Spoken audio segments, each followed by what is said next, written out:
Hari ini tanggal 16 Maret 2025. Injil hari ini dari Injil Lukas bab 9 ayat 28b sampai 36. Tidak panjang, akan saya bacakan dulu ya. Nanti kita lihat Tuhan kira-kira memberi pesan apa kepada kita dalam perikop minggu ini, ya, hari Minggu ini. Sekali peristiwa, Yesus membawa Petrus, Yohanes, dan Yakobus naik ke atas gunung untuk berdoa. Ketika Yesus sedang berdoa, rupa wajahnya berubah dan pakaiannya menjadi putih berkilauan. Lalu tampaklah dua orang berbicara dengan dia, yaitu Musa dan Elia. Keduanya menampakkan diri dalam kemuliaan dan berbicara tentang tujuan kepergian Yesus yang akan digenapinya di Yerusalem. Sementara itu, Petrus dan teman-temannya telah tertidur, dan ketika terbangun, mereka melihat Yesus dalam kemuliaannya. Juga kedua orang yang berdiri dekat Yesus itu. Ketika kedua orang itu hendak meninggalkan Yesus, Petrus berkata kepadanya, "Guru, alangkah baiknya kita berada di tempat ini. Biarlah sekarang kami dirikan 3 kemah.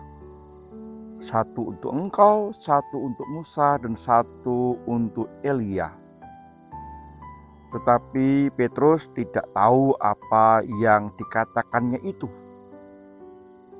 Sementara ia berkata demikian, datanglah awan menaungi mereka. Ketika masuk ke dalam awan itu, takutlah mereka. Lalu terdengarlah suara di dalam awan itu yang berkata, "Inilah putraku yang kupilih, dengarkanlah dia." Ketika suara itu terdengar, tampaklah Yesus tinggal seorang diri. Murid-murid itu pun merahasiakannya. Dan pada masa itu mereka tidak menceritakan kepada siapapun apa yang telah mereka lihat itu. Saudara-saudara, Injil hari ini setidak-tidaknya memberikan sebuah gambaran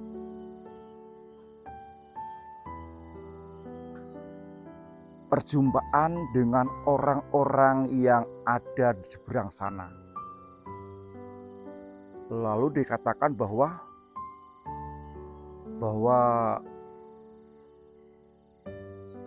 Yesus itu ke Yerusalem itu mau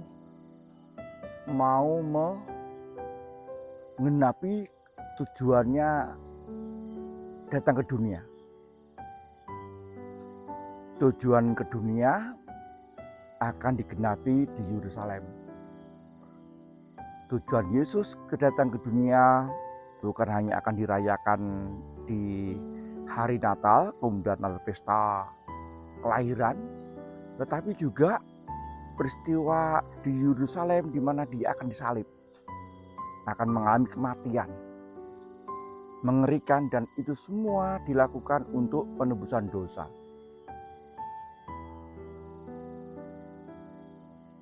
Dan gambaran orang-orang mulia di seberang sana menjadi sebuah mimpi, menjadi sebuah harapan akan orang-orang yang percaya kepada Yesus. Sehingga Tuhan yang katakan, "Di mana aku berada, semua orang yang percaya kepadaku, dia pun juga akan berada." Dan lihat, Tuhan bicara dengan Elia dan Musa. Ada sebuah rentetan, sebuah nubuat. Tuhan mengenal siapa Musa, siapa Elia.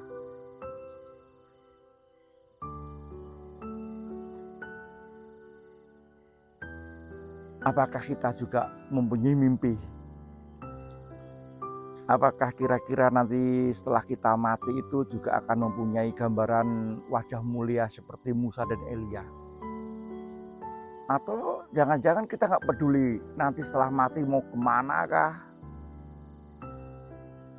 Tentu kita tidak mengimani setelah mati akan lahir lagi, itu tentu beda pandangan kita.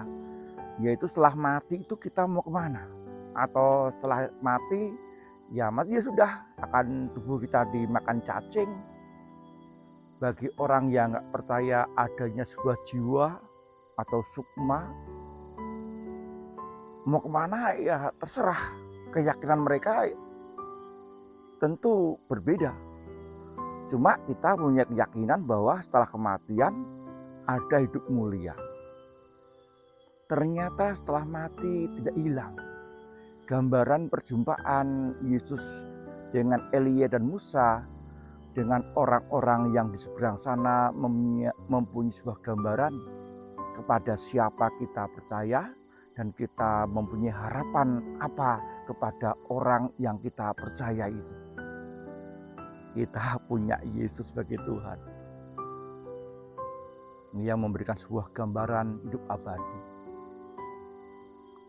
Kalau kita kaitkan dengan peziarahan harapan di tahun jubileum ini, kita berharap bahwa orang-orang yang kita kenal, orang-orang yang kita cintai, keluarga kita yang sudah wafat, kita pun masih memiliki kesempatan untuk berdoa bagi jiwa-jiwa mereka yang masih terbelenggu, agar mereka menerima kerahiman ilahi.